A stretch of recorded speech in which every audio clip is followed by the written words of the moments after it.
मन तू सुख के सागर बस रे भाई और नहीं ऐसा यस रे। जैसे मीराबाई जी, धरू और प्रहलाद जी, आदरणीय अन्य महापुरुष, आदरणीय धर्मदास साहिब जी, आदरणीय मुल्कदास साहिब जी, आदरणीय नानक साहिब जी, आदरणीय दादू साहिब जी, आदरणीय गरीबदास साहिब जी, आदरणीय कीसा साहब, जिनको भगवान मिले उनकी कीर्ति भी जग में है। अब उनकी कीर्ति भी रहेगी और वो सुखी भी, और अन्य जो कीर्ति किसी की है वो कीर्ति केवल एक दिन मनाई जाती है, जिस दिन उसका जन्म या मरण दिन हो, बाकी समय में कोई याद ना करता। और इन महापुरुषों को दिन रात याद किया जाता है महाभक्तों के द्वारा। अब गरीबदास साहिब जी क्या कहते हैं, इंद्री कर्म न लगे लगारम, जो भजन करे निर्दुंद रे, गरीबदास जग कीर्ति होगी, जब लग सूरज चंद्रे। अब फिर उसी को क्या बताते हैं, मन तू सुख के सागर बस रे, भाई और न ऐसा जस रे। क्या क्या प्रमाण देते हैं, सर्व सोने की लंका होती, रावण से रणधीरम। सर्व सोने की लंका थी भाई, रावण से रणधीरम। एक पलक में राज विराजी, वो जम के पड़े जंजीरम। मन तू सुख के सागर बस रे, भाई और न ऐसा यस रे। मन तू सुख के सागर बस रे, भाई और न ऐसा यस रे। उदय अस्त बीच चक्कर चले थे, ऐसी जन ठकुराई। उदय अस्त बीच चक्कर चले थे, ऐसी जन ठकुराई। चणुक ऋषि स्वर कल्प करी, तब खोज न पाया राई। मन तू सुख के सागर बस रे, भाई और न ऐसा जस रे। मन तू सुख के सागर बस रे, भाई और न ऐसा जस रे। दुर्योधन से राजा होते, संग इकोतर भाई। दुर्योधन से राजा होते, संग इकोतर भाई। 11 अक्षोणी संग चले थी, देही गीद ना खाई। मन तू सुख के सागर बस रे, भाई और न ऐसा जस रे। मन तू सुख के सागर बस रे, भाई और न ऐसा यस रे। 60,000 सगड़ के होते, कपिल मुनीश्वर खाए। 60,000 सगड़ के होते, कपिल मुनीश्वर खाए। एक सपुत्र उत्तान पात का, परमात्मा पद पाए। मन तू सुख के सागर बस रे, भाई और न ऐसा यस रे। मन तू सुख के सागर बस रे, भाई और न ऐसा यस रे। राम नाम प्रहलाद पढ़े था, राम नाम प्रहलाद पढ़े थे, हिरण्यकशिपु ना भाई। राम नाम प्रहलाद पढ़े थे, हिरण्यकशिपु ना भाई। नरसिंह रूप धरे नारायण, खम्भ पाड़ के आए। मन तू सुख के सागर बस रे, भाई और न ऐसा यस रे। भाई नामदेव नाम प्रभु का जपते, जाकी छान छवाई। नामदेव नाम प्रभु का जपे थे जाकी छान छवाई, एक पलक में देवल फेरा वह मृतक गऊ जवाई, मन तू सुख के सागर बस रे भाई और न ऐसा यस रे, मन तू सुख के सागर बस रे भाई और न ऐसा यस रे।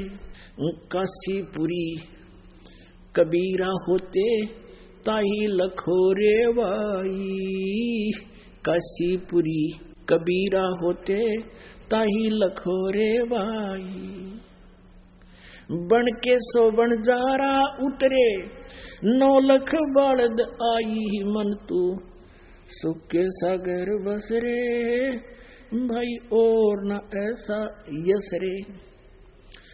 कनक जनेऊ कंद दिखाया भक्ति करी रविदासा, भाई कनक जनेऊ कंद दिखाया भक्ति करी रविदासा, दास गरीब कौन गति पावे वो मगहर मुक्त विलासा, मन तू सुख के सागर बस रे भाई और न ऐसा जस रे। अब यहाँ क्या बताया है पुण्यात्माओं, इस आत्मा के ऊपर काल के इन 3 गुणों का, रजगुण ब्रह्मा जी, सतगुण विष्णु जी, तमगुण शिव जी के अंदर से एक एक गुण की तरंगे निकल रही हैं ऑटोमेटिकली। जिस प्रकार मिर्च होती है मिर्च, अब जैसे ब्रह्मा जी विष्णु जी शिव जी अपनी राजधानियों में रहते हैं, ये ऊपर अलग अलग इनके लोक हैं, ब्रह्मापुरी विष्णुपुरी और शिवपुरी, शिवलोक ब्रह्मालोक विष्णु का लोक, ये वहां रहते हैं। और इनके शरीर से निकल रहा रेंज या तरंग वो गुण इन 3 लोक के प्राणियों को प्रभावित कर रहा है, स्वर्गलोक में, पृथ्वी लोक पर और नीचे पाताल लोक पर। अब जैसे किसी रसोई के अंदर छौंक लगाया जाता है मिर्चों का, अब मूल वस्तु सरगुण वस्तु तो रसोई में, उसकी जो निराकार प्रभाव है वो पहुंच गया दूसरे मकान के अन्य कक्षों में, वहां बैठे व्यक्तियों को भी छींकें आ रही हैं, उसका प्रभाव उनके ऊपर हो रहा है। अब छींक आवे उनको रोकना जीव के वश का नहीं। अब वो छींकों का कारण कौन है, वो मिर्च है। उदाहरण समझकर आगे सुनिए तत्व ज्ञान को। अब इन 3 गुणों से जो आपके ऊपर प्रभाव ऐसे हो रहा है मिर्ची की तरह, उसके आधार से, उसके प्रभाव से यहां प्रत्येक प्राणी संतानों उत्पत्ति करता है, विषय वासना से प्रेरित हो जाता है, और फिर यहाँ के संसारिक सुख ठाठ बाट राजपाट इनकी इच्छा इस रजोगुण के इंजेक्शन के कारण ही ये चाहता है। फिर दूसरा इंजेक्शन सतोगुण का विष्णु जी से आपके लगा रहता है, मां के पेट में तो इनका प्रभाव होता नहीं, ये वरदान है प्रभु का। बाहर आते ही 3 गुण ऑटोमेटिकली 1 सेकंड के भी कुछ हिस्से में सब लग जाते हैं ऑटोमेटिकली। तो सतोगुण के प्रभाव से हम यहाँ मोह ममता अपने संतान में, संपत्ति में, मित्रों में, रिश्तेदारों में, भाई बहन में, माता पिता, पति पत्नी, पुत्र पुत्रियों में, ये ममता जो जकड़ी हुई है हमारी, ये हमारे बस का नहीं है। ये भगवान विष्णु जी से निकल रहे सतोगुण की तरंग का प्रभाव हमारे ऊपर है। और तीसरा जो तमोगुण का प्रभाव है, प्रत्येक प्राणी प्रेशर में रहता है, जरा सी बात हुई ना गुस्सा होगा और 20 गालियां सुना देगा। टेंशन, मानसिक शांति गई, अब अदर बोलेगा, बनवाना सामने वाला फिर दुश्मन बन जाएगा। अब परमेश्वर कबीर देव जी ने आकर के इसकी एंटीबायोटिक औषधि दी है हमारे को अपनी अमृतवाणी। अब उसके अंदर ये क्या बताया है, सर्व सोने की लंका होती रावण से रणधीरम, एक पलक में राज विराजी वो के पड़े जंजीरम मन तू, सुख के सागर बस रे भाई और न ऐसा यस रे। ये एंटीबायोटिक दी परमात्मा ने हमारे को, ताकि ये नशा हल्का हो जाए, इनका प्रभाव खत्म हो, निष्क्रिय हो। क्या बताते हैं, आप तो क्या बना लोगे, कोठी बना लोगे, 2 मंजिल 3 मंजिल 4 मंजिल की बना लोगे, 1-2 और की व्यवस्था हो जाएगी, गणा सेठ होगा, तो कोई फैक्ट्री लगा लोगे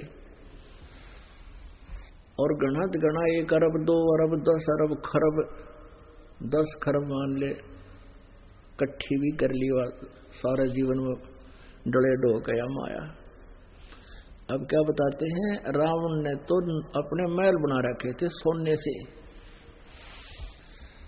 जैसे हम ईंटें बना रहे हैं गारा की, सोने की ईंटें बनाकर महल बना रखा था, और सोने की गारा थी वो उसके सेट करने के लिए।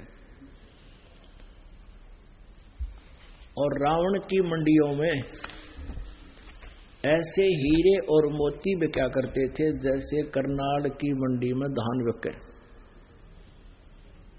इतना सेठ था वो, इतना धनी था। और के ले गया बताओ, कहते हैं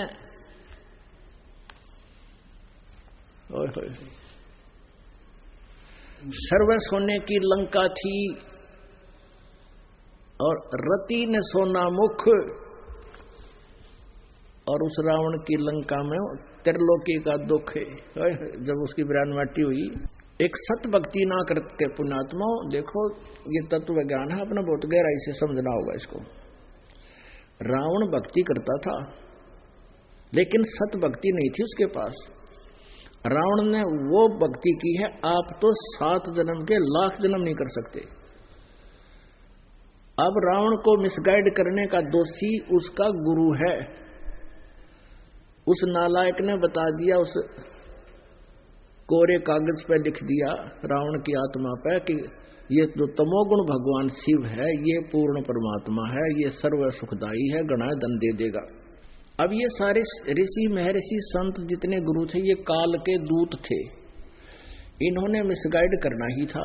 अब रावण ने उस गुरु जी की बात को सच्ची मान लिया कि वेदों में शंकर भगवान सुप्रीम पावर लिख रखा है, और कितना नहीं लिखा ऐसा, वो तो परमात्मा ही न्यारा है। तो उसने उस बात को रावण ने सच्ची मान करके और ऐसी साधना की, यहां से अपनी तलवार से शीश बैठ कर दिया काट के 10 भुजा, ये भुजा भी और शीश भी। अब फिर वो प्राप्त हो गया, 10 बार चढ़ा दिया उसने, तो 10 बार वापस भी मिल गया। या तो टिट जैसा करेगा वैसा ही फल है। और फिर क्या बना, कहते हैं सर्व सोने की लंका थी और रति ने सोना मुख, और उस रावण की लंका में उस दिन त्रिलोकी का दुख है। ओए होए, सबसे महान दुख उसके घर पे। कहते हैं भक्ति बिना क्या होता है, ये भ्रम रहा संसार, रति कंचन पाया नहीं भाई रावण चलती बार। 1 ग्राम सोना नहीं ले जा सके वो, सोने के महल में सोने वाला। तो ये एंटीबायोटिक है भगवान ने आके बताई है, तुम्हारे ये रजोगुण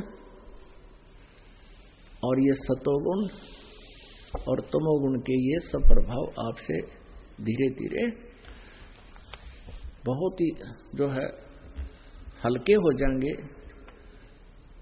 बहुत कम प्रेशर आपके ऊपर रह जाएगा इस ज्ञान से। फिर रही बात संतान की, कि मोह ममता जो संतान में हम बनाए हुए हैं, क्या बताते हैं परमात्मा, कहते हैं क्या मांगू कुछ थिर न रहाई, देखत नैन चला जग जाई, 1 लख पूत 1.25 लाख नाती, उस रावण के अज दीवान बाती। ओए होए, आप क्या डिमांड करते हो यहां आकर के? निसंतान केवल संतान ही मांगता है और निर्धन केवल धन ही की इच्छा लेकर आता है। कोई अस्वस्थ है वह स्वास्थ्य ही की डिमांड करता है। परमात्मा परमेश्वर आप जी को यहां आने के बाद फिर एक ज्ञान भी दिलाते हैं, जिससे आपकी 80% इच्छाओं का नाश हो जाता है, रह जाएंगी 20% जो आवश्यक होंगी परमात्मा अवश्य पूरी करेगा। वो 20% आपके लिए 100% होंगी, क्योंकि आपको जो यहां व्यवस्था चाहिए वो परमात्मा अवश्य देगा और घनी देगा, आपको खूब देगा वो माया, जितनी आपको चाहिए। इससे अधिक मांगोगे तो फिर आपकी वैसे तो आत्मा नहीं मानेगी कि रावण के ले गया सिर पर धर के, क्यों टाइम वेस्ट करे बेमतलब। और एक इस अध्यात्म ज्ञान से आप परिचित हो जाओगे, जैसे गीता जी अध्याय नंबर 7 के श्लोक 29 में कहा है कि उस तत्व ब्रह्म तय और इस तत्व ज्ञान से, अध्यात्म ज्ञान से और सभी कर्मों से जो परिचित हो जाएगा वो फिर जन्म मृत्यु से छूटने का प्रयत्न करेगा, यहाँ की बकवादा न नीचा होगा। उसके लिए उदाहरण है कि जैसे आप जी जो है यहाँ क्या डिमांड करते हो, परमात्मा कहते हैं कि क्या मांगो कुछ स्थिर ना राही, देखे तो नैन चला जग जाई, 1 लाख पूत 1.25 लाख नाती, उस रावण का दीवान बाती। अब जैसे आपका पुत्र है, जो निसंतान है, उन्होंने सोचा भगवान पुत्र दे। पुण्यात्माओं, ये अध्यात्म ज्ञान है। इस अध्यात्म ज्ञान के अंदर आपका उद्देश्य जब ज्ञान सही हो जाएगा, मोक्ष ही रह जाएगा और रह ही जाना चाहिए। मोक्ष प्राप्ति के लिए जो प्राणी यत्न करता करेगा, फिर वो इन कर्मों से परिचित हो जाएगा। कैसे? जैसे निसंतान प्राणी है या जिसके पास पैसा नहीं है, निर्धन है, या घना धन हो रहा है और फिर भी सब्र नहीं, वो भी इन एंटीबायोटिक कैप्सूल यानी परमात्मा के इन वचनों से सेट हो जाएगा। जैसे एक व्यक्ति का हमारे आंखों देखे कई उदाहरण है, हमारे गांव में भी और भी कई जगह रिश्तेदारियों में देखा हमने। पिताजी ने सारी उम्र पशु की तरह काम किया, धन जोड़ जोड़ कर बच्चों के लिए रख दिया और बच्चे इसे निकम्मे हो गए। क्यों न बना बना धन पा गया, लगे बकवाद करन, शराब पीण, मोटर, फिर कार ले ली, जीप ले ली, दे एक्सीडेंट, किसी की टांग टूट गई, कोई मर गया। और वो सारी उम्र जो पशु की तरह कमा कर जोड़ जोड़ कर धरा था, वो बैठ कर रोए, फिर वो बालक मानने को नहीं। परमात्मा ने सबकी किस्मत में लिखा हुआ है, अपना संस्कार लेकर बच्चा उत्पन्न होता है, बेटा या बेटी। ये आप नोट कर लियो वेरी इंपॉर्टेंट पॉइंटों में। और उनका संस्कार ही उनको मिल पाएगा, उससे ज्यादा आप कितनी व्यवस्था कर लियो उनके पास नहीं रहेगा, यदि उनके भाग्य में नहीं होगा। और आपके कर्म बिगड़ेंगे, भगवान की भक्ति कम करके माया जोड़ने में लगे रहोगे। यदि बच्चों को भी आप परमात्मा से जोड़ दोगे, इस कबीर भगवान से, तो इस परमात्मा की एक और खासियत है, एक विशेष गुण है इसके अंदर। परमात्मा में एक विशेष इसका विधान है कि आपके भाग्य में नई वस्तु होगी और आपके लिए आवश्यक होगी, ये भगवान नई लिख देगा। और यहां कोई भी आपके प्रारब्ध में परिवर्तन नहीं कर सकता, ना ब्रह्मा जी कर सकते, ना विष्णु जी कर सकते, ना शिव जी कर सकते, क्योंकि ये स्वयं भी अपने किए हुए कर्मों के फलों को भोगने के लिए रह रह कर जन्म ले लेकर पूरा करते रहे। जैसे विष्णु जी को श्राप दिया था नारद जी ने कि तू आजीवन अपनी पत्नी के वियोग में बितावेगा पृथ्वी पर। उसी आधार से राजा दशरथ के घर जन्म हुआ विष्णु जी का, श्री राम रूप में आजीवन सीता के वियोग में मर ही गया, मिलन नहीं हुआ। बाली मारा था सुग्रीव का भाई रामचंद्र के रूप में धोखे से, तो श्री कृष्ण जी के रूप में वही आत्मा विष्णु की अवतरित जन्म हुआ वासुदेव के घर देवकी जी के गर्भ तय, फिर बाली वाली आत्मा एक शिकारी बना श्री कृष्ण जी के पैर में तीर मार कर उनका वध किया, टिट फॉर टैट पूरा किया। तो ये भगवान अपना भी कर्म दंड नहीं समाप्त कर सकते, अपना भी कर्म किया जो मस्तिष्क में लिखा भोगना ही पड़ेगा। अन्य का तो ये करा ही नहीं सकते, फिर किसी प्रकार भी दूर नहीं कर सकते, छुटा नहीं सकते उससे। तो इस प्रकार ये पूर्ण परमात्मा जो है कबीर भगवान, ये आपके प्रारब्ध के सभी संस्कारों को जो आपको हानिकारक होंगे नष्ट कर देंगे। मासा घटे न तिल बधे, विधना लिखे जो लेखे, और सच्चा सतगुरु मेट कर ऊपर मार दे मेघ। फॉरएवर मेघ मारना, फॉरएवर कैंसल, दोबारा बोए नहीं जम इसे कर दे। और वैसे तो एक मासा घटे ना तिल बढ़े, जो लिख दिया उसमें कोई अंतर कोई भी भगवान नहीं कर सकता, ना ब्रह्म कर सकता ना परब्रह्म कर सकता। ब्रह्म को सरपुरुष भी कहते हैं, परब्रह्म को अक्षर पुरुष भी कहते हैं, लेकिन परम अक्षर ब्रह्म ही कर सकता है। तो यहां अध्यात्म ज्ञान से जब आप परिचित हो जाओगे तो फिर आप इस माया की हवस में अपना जीवन नष्ट नहीं कर सकते। आप भक्ति करना और फिर देखना, वो समर्थ भगवान है, अन्य प्राणियों से आपको अधिक धन भी देगा यहां पर, लेकिन आपको इतना ज्ञान भी देगा कि इस माया को तू अपना मत समझना, तेरी दुश्मन हो जाएगी, क्योंकि फिर आशा रह जाएगी, यही फिर जन्म हो जाएगा। तो इस प्रकार इस तत्व ज्ञान से आपके ऊपर जितना भी आवरण अज्ञान का चढ़ा हुआ है और जितना भी प्रभाव इन तीनों गुणों का आपके ऊपर है, ये निष्क्रिय हो जाएगा, धीरे धीरे होगा। भक्ति बढ़ाते जाना, और फिर ये निसंतान केवल संतान प्राप्ति की ही इच्छा रखता है। अब उसका भी कारण है, उस प्राणी का कोई दोष नहीं, क्योंकि हमारा समाज इस काल की प्रेरणा से इतना प्रेरित है कि जिस भी किसी बहन भाई को संतान प्राप्त नहीं हुई, उसने जीर्ण नहीं दे, उसका जीना हराम कर देते हैं। कोई तक कहेगा कि तो बेऔलादा है, इसका सुबह सुबह माथा ना देखना। यहां तक भी इन नकलियों ने हमें मूर्ख बना रखा है। और फिर जैसे कोई रिश्तेदार आता है, दूर की रिश्तेदारी का, पूछता संतान है कोई बहू पे, तो कहते नहीं, कितनी वर्ष हो गए विवाह को? 10 वर्ष हो गए। ओहो, फिर तो दूसरी शादी कर दो, यानी एक और बीमारी पैदगढ़ में गलवा देंगे। वह बहन रोए कि एक और आओगी छाती पे, और उसका ना हुए जब क्या करेगा, एक और जुड़ गया। तो कहने का भाव ये है कि हम फिर इस ज्ञान के आधार से ये मुसीबतें मोल नहीं लेंगे, भगवान पर विश्वास करेंगे। यदि परमात्मा चाहेगा कि आपके हित में है तो संतान अवश्य देगा। यहां आपको दिखा दें, एक का 27 साल में जो ने पुत्र दिया, उसकी उम्र उस टाइम 54 साल की थी, 27 से बल्कि ज्यादा 30-35 साल की बात। और एक लड़की हो गई थी, फिर उसके पास कोई संतान नहीं थी, 20 वर्ष तक लगा था, और उसके बाद फिर पुत्र हुआ।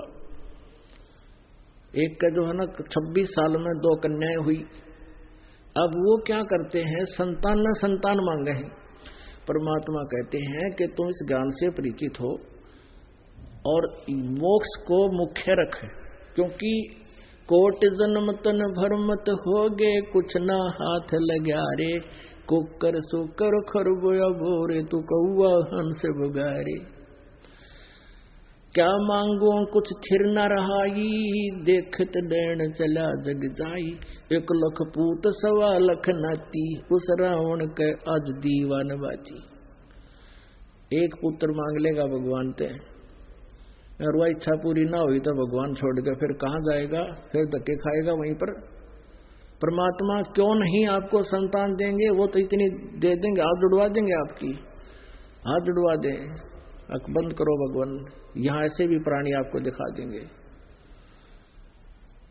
लेकिन आप उद्देश्य क्या लेकर आए हो, उस उद्देश्य को थोड़ा सा चेंज करना पड़ेगा,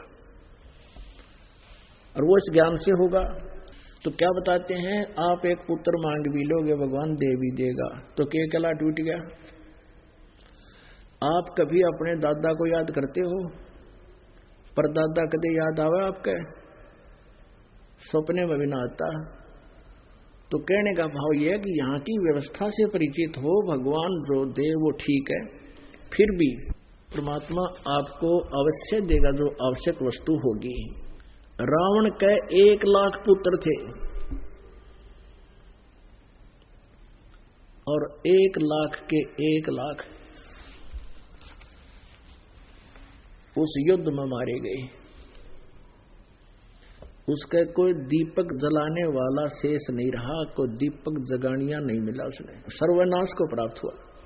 और यदि आप जी का एक पुत्र भी हो गया तो उससे क्या लाभ होगा? अच्छी बात है, भगवान चाहेगा तो अवश्य देगा आपको, ये सत्कर मानना। लेकिन ये अध्यात्म ज्ञान है पुण्यात्माओं, ये आध्यात्मिक मार्ग है, इसमें समझना पड़ेगा। जगत का और भगत का कहते आए हैं कि आपस में विरोध ही रहा है। कारण क्या है? क्योंकि संत यानी भगत के विचार आध्यात्मिक होते हैं और जगत में रहने वाले व्यक्ति के विचार संसारिक होते हैं। संसारिक व्यक्ति तो सन्नी संतान को बुरा मानते हैं और संत ने संतान को बहुत अच्छी आत्मा मानते हैं कि वो बहुत ही नेक आत्मा है। क्योंकि हमने मोक्ष प्राप्ति करवानी है और यहाँ पर हम एक दूसरे के साथ संस्कारों से जुड़े हुए हैं। कोई पुत्र बना है तो पिछले संस्कार से आपको बताया कि एक तो ऐसा बेटा होता है, पिता तो शराब पीता है, हुक्का पीता है और बेटा को मां के उसकी पूर्ति करता है और ना उसको शराब के पैसे मिले 36 गाल सुनाता है, गाली देता है बेटे को और बेटा फिर उसको पिता को दे रहा है। तो वो पुत्र जब कभी पिता था उस पिता का, कभी वो पुत्र उस पिता का पिता था, तब उसने ऐसा ही उसके साथ किया था। अब वो अपना बदला ले रहा है। एक ऐसा बाप है सारी उम्र कुमा कुमा के रख देता है और बेटा शराब पीता है, काम नहीं करता है, उसके सारे धन का नाश करता है और पिताजी बैठकर रो रहा है एकांत में। उसके कमाए हुए धन को व्यर्थ वो उड़ा रहा है, तो वो पिछले जन्म में बाप था या किसी और संस्कारवश उसने भी उसके ऐसे ही पैसे बर्बाद किए होंगे। तो यहाँ परमेश्वर के तत्व ज्ञान में कहा है कि एक लेवा एक देवा दूतम और कोई किसी का यहाँ पिता नहीं पुतम। ये तो ऋण संबंध जुड़ा एक ठाठा, अंत में सब 12 बाटा। अब ये नहीं कहा परमात्मा ने कि तुम पिता पुत्र के नाते को भूल जाओ, नहीं, ये भी ये भक्ति मार्ग के विरुद्ध होगा।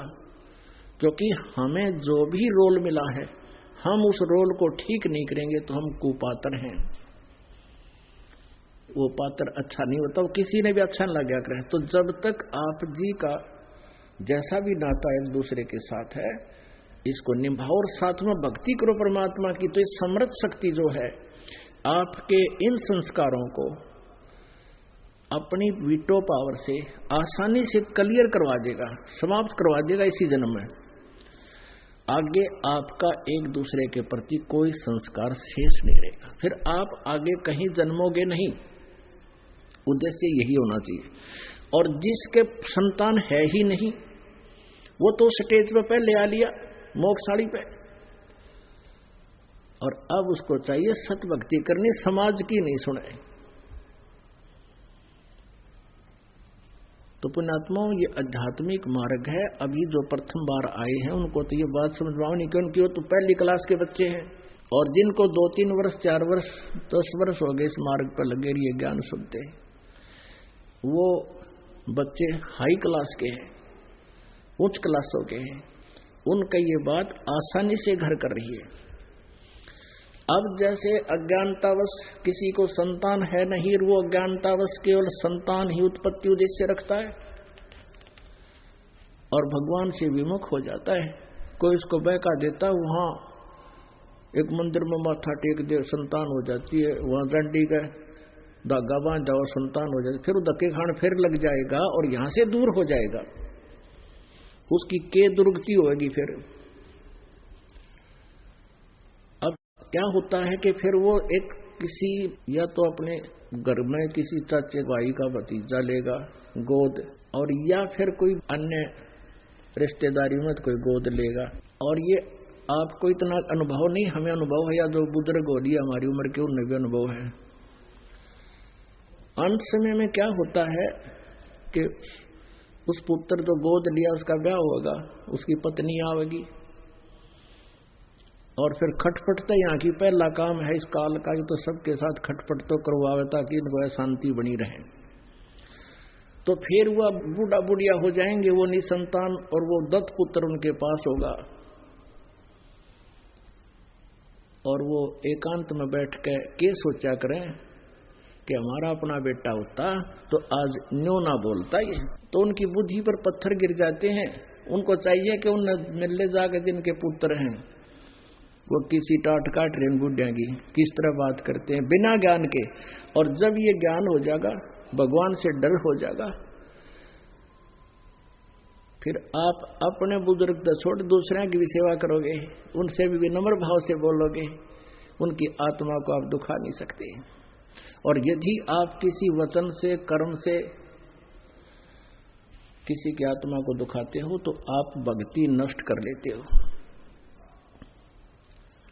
अब फिर क्या होगा, जैसे आदमी तो जैसे तैसे जीवन व्यतीत कर लेता है, लेकिन बहन जो होती है माई, उसको एक विशेष बात खटकती रहती है कि तू बांझ होगी, तेरे को बांझ की पदवी मिल गई।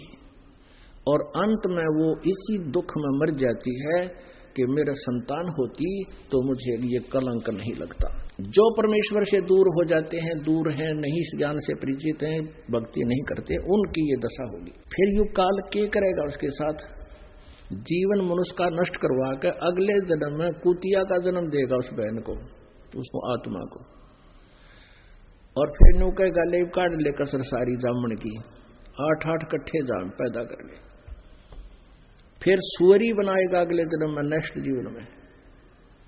अब 12-12 कट्ठे पैदा कर।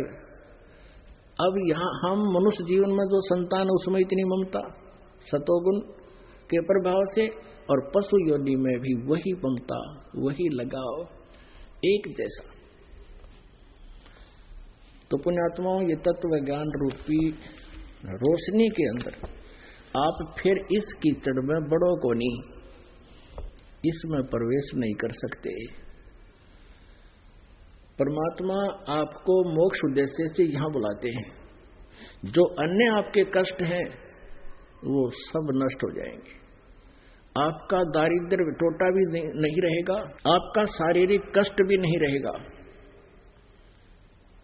और आपको यदि मालिक चाहेंगे कि कोई संतान ऐसी देना चाहेंगे कि उसको हानि ना करेगी, तो अवश्य वो संतान भी देंगे। और जिनका मोक्ष कराना है, जिनकी ये बात समझ में आ जाएगी, उनको फिर संतान की आवश्यकता स्वयं भी नहीं रहेगी। और फिर भी अगर चाहेंगे तो परमात्मा अवश्य सब कुछ कर सकते हैं। यहाँ बहुत प्रमाण है ऐसे। क्योंकि जब तक आदमी पहली बार आता उसको ज्ञान नहीं होता, कितना कह ले, कितना सुना ले। धीरे धीरे भक्ति बढ़ेगी, भक्ति से अंदर का मैल साफ होता है, अंदर की जो आत्मा पर रंग चढ़ गया इस काल का वो खत्म होता है। फिर ये एकदम जच जाती है ये बातें, और परमात्मा सब कुछ आपको देगा जो आवश्यक और भक्ति बाधक ना हो। अब क्या बताते हैं, क्या मांगो कुछ थिर न रहाई, देखत नैन चला जग जाई। 1 लख पूत 1.25 लख नाती, उस रावण के दीवान बाती। आवत संगना कोई जात संगाती, क्या भया दर बांधे हाथी। कह कबीर अंत की बारी, जैसे हाथ झाड़ कर चला जुआरी। आज राजा बन गया। राजा लोग क्या करते थे, अपने किले के बाहर हाथियों को बांधते थे। किसी के बाहर 20 हाथी बंध रहे हैं, किसी के दूसरे के 100 हाथी बंध रहे हैं। तो बाहर बंधे हुए हाथियों के खर्चे को, एक हाथी का कितना खर्चा हो, 1 मण 1 बखाओ। और वो तो उसका कलेवा होता है, ग्रास, ये एक बार की टेम्परेरी भूख मिटाए। तो उसको बेमतलब खर्चे को दिखाना, लोग दिखावा करते थे, राजा बार हाथी बांध करके उसकी इतनी क्षमता है, इतनी समर्थता है। तो परमात्मा कहते हैं आवत संग ना कोई जात संगाती, ना तो तेरे साथ कोई जन्म लेकर आया था, और ना मरेगा जब कोई साथ जाएगा। ना कोई बेटा साथ जाएगा, ना बेटी जाएगी, ना पति ना पत्नी। तो परमात्मा कहते हैं जब तू इस संसार को छोड़कर जाएगा, आज तो हम सभी अपने परिवार में कति मस्त हैं, और जब ये पता लग जाए कि इसको ये बीमारी बन गई, ऐसा रोग हो गया, फिर देखो उसकी स्थिति क्या होगा उसके साथ। तो परमात्मा कहते हैं हिड़की दे दे रोएगी सुरता जब तू चल लेगी अकेली। जिस परिवार के लिए तूने सारा जीवन, जिस संपत्ति संतान के लिए सारा जीवन नष्ट कर दिया, अपना मान के न सोच लिया मैं अड़े रहूंगा, यही रहूंगा। कहते हैं हिड़की दे दे के टक्कर मार मार कर रोएगी जब तू चल लेगी अकेली। आत्मा को निकाल लेते यम के दूत, शरीर से बाहर काट कर छोड़ देते, पटक देते, फिर ये बाहर घूमता है, क्योंकि वो सूक्ष्म शरीर है, वो चरम दृष्टि से विजिबल नहीं होता। अब वो देखता है इधर उधर, वही खड़ा कर देते हैं, और वो सबके पास कहता मैं, मेरे से बात कर, मैं ये रहा, क्यों रो रहे हो, मैं ये रहा। उनको सुनता नहीं, वो बोल रहा है। फिर यम के दूत कहते आ जाए, हमारे साथ आ जाए। अब तनते पछाड़ते भी को ना। और फिर क्या करते हैं, जब शव को बाहर निकाल ले जाते हैं अंतिम संस्कार के लिए, बारने में लोहे की कील गाड़ देते हैं, कहते फिर ना आ जा, और तू नहीं मेरा घर है तरह के। जब किसी आंख फूट रही, लोहे की कीलें पड़वा के गाड़ दिया करते पहले, कि कदे फिर वापस ना आ जा पिताजी, और तू अपना घर मान रहा था उसने। तो ऐसी कुछ देखकर भी हम नहीं समझ पा रहे थे, ये हमारी जीव संज्ञा की सोच और विवस्था थी। अब ये ज्ञान भगवान ने दिया, आप जब नाम से जुड़ जाओगे आपको शक्ति भगवान देगा, इस सभी समाज और संघर्ष, इन अज्ञानता और इन समस्याओं से संघर्ष करने की भगवान शक्ति देगा। और जब तक जीव को प्रभु का सहारा नहीं मिलेगा, ये कुछ नहीं कर सकता। चाहे कितनी बात बना ली, ठीक है, पिछले जन्म का कोई शुभ संस्कार है, चाहे राष्ट्रपति बन जा और चाहे सारी पृथ्वी का राजा बन जा, अंत में वह वीरान माटी होगी। जैसे कहते हैं अंत में कहे कबीर अंत की बारी, जैसे हाथ जाड़ के चला जुआरी। एक आर्या हुआ जुआरी क्या होता है, जिसने लाखों रुपये नाश कर दिए और जुए में, वो नो हाथ मारता जाया करे, है तेरे की नाश हो गया, बीता तो बतलाया करे, ले मैं ना लाऊं यो दाओ तो इतने पैसे बच जाओ, ईब के बच्चे था नाश से कर लिया सारा। तो अब है वो बचने और बचाने का समय। तो क्या बताते हैं,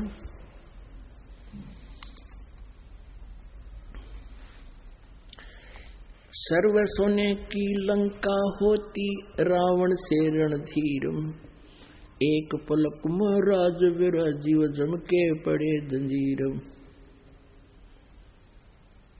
फिर क्या बताते हैं, उदय अस्त बीज चक्कर चले थे, ऐसी जन ठकुराई, चुन करी शिशुवर कल्प करी, तब खोज न पाया राई।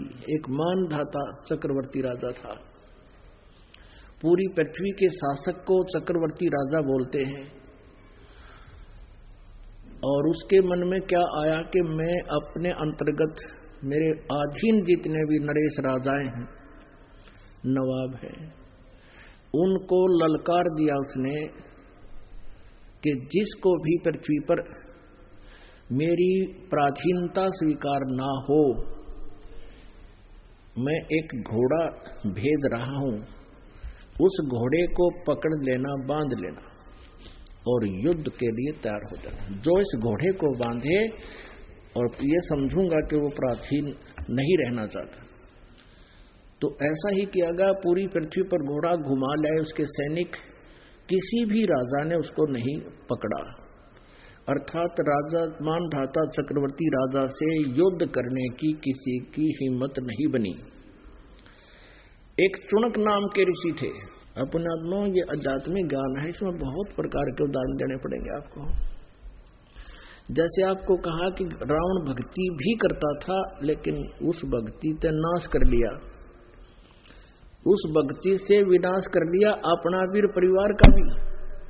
ऐसे ये चुनक ऋषि भी भक्ति करता था। जैसे गीता जी अध्याय नंबर 7 के श्लोक नंबर 12 से लेकर 15 में इन 4 श्लोकों में कहा कि तीनों गुणों रजगुण ब्रह्मा, सतगुण विष्णु, तमगुण शिव जी की जो भक्ति करते हैं, जिनकी बुद्धि इस त्रिगुणमयी माया तक सीमित है, इससे आगे किसी को नहीं मानते, वो राक्षस स्वभाव को धारण किए हुए मनुष्यों में नीच दूषित कर्म करने वाले मूर्ख मेरी भक्ति नहीं करते। इन तीनों गुणों से ऊपर मेरी भक्ति नहीं करते। गीता ज्ञानदाता ये ब्रह्म कहता है। फिर ये कहता है 16 और 17, 18 श्लोक में गीता ज्ञानदाता कहता है कि 4 प्रकार के हैं जो मेरी ब्रह्म साधना करते हैं। अर्थार्थी, आर्थ, जिज्ञासु और ज्ञानी। आर्थ, अर्थार्थी और जिज्ञासु ये रिजेक्ट कर दिए गीता ज्ञानदाता ने कि ये अच्छे भक्त नहीं है, लेकिन ज्ञानी समर्पित होते हैं मेरे पर। ज्ञानी वो होता है जिसको पता लग गया कि मनुष्य जीवन केवल परमात्मा पाने के लिए है। उनको ये भी पता लग गया कि केवल एक भगवान की भक्ति से मोक्ष होगा, अन्य देवताओं की साधना से कोई लाभ नहीं। उनको ज्ञानी कहते हैं। 7वें अध्याय के 18वें श्लोक में गीता ज्ञानदाता कहता है ये ज्ञानी आत्मा है तो अच्छी, उद्धार है, समर्पित है, ये मुझे अच्छी लगती है, क्योंकि ये अन्य देवताओं की पूजा छोड़कर ब्रह्म साधना पर लगी है। लेकिन ये तत्वदर्शी संत न मिलने के कारण ये ज्ञानी आत्मा, उद्धार आत्मा भी मेरे वाली अनुत्तम साधना में ही आश्रित रहे, मेरी घटिया साधना में, ब्रह्म साधना में आश्रित रहे। क्योंकि जब तक जन्म और मृत्यु है, शांति नहीं हो सकती, मोक्ष नहीं हो सकता, सुख नहीं हो सकता। तो गीता ज्ञानदाता 4 अध्याय के 5वें श्लोक में, 9वें श्लोक में, 2 अध्याय के 12वें श्लोक में, 10वें अध्याय के 2 श्लोक में कहता अर्जुन तेरे और मेरे बहुत जन्म हो चुके हैं, तो नहीं जानता, मैं जानता हूं। जब तक जन्म और मृत्यु है तो सुख नाम की चीज नहीं। परम शांति के लिए 18वें अध्याय के 62वें श्लोक में कहा कि तू सर्वभाव से उस परमेश्वर की शरण में जा जो गीता ज्ञानदाता से अन्य है। उसकी कृपा से ही तू सनातन परम धाम को, शाश्वत स्थान को, यानी सचखंड को, सत्यलोक को, अविनाशी स्थान को प्राप्त होगा। गीता जी अध्याय नंबर 15 के श्लोक 1 से 4 में स्पष्ट कर दिया है, तत्वदर्शी संत की पहचान बताई है, और उसके पश्चात परमेश्वर के उस परम पद की खोज करनी चाहिए, जहां जाने के बाद फिर लौटकर संसार में प्राणी कभी नहीं आते।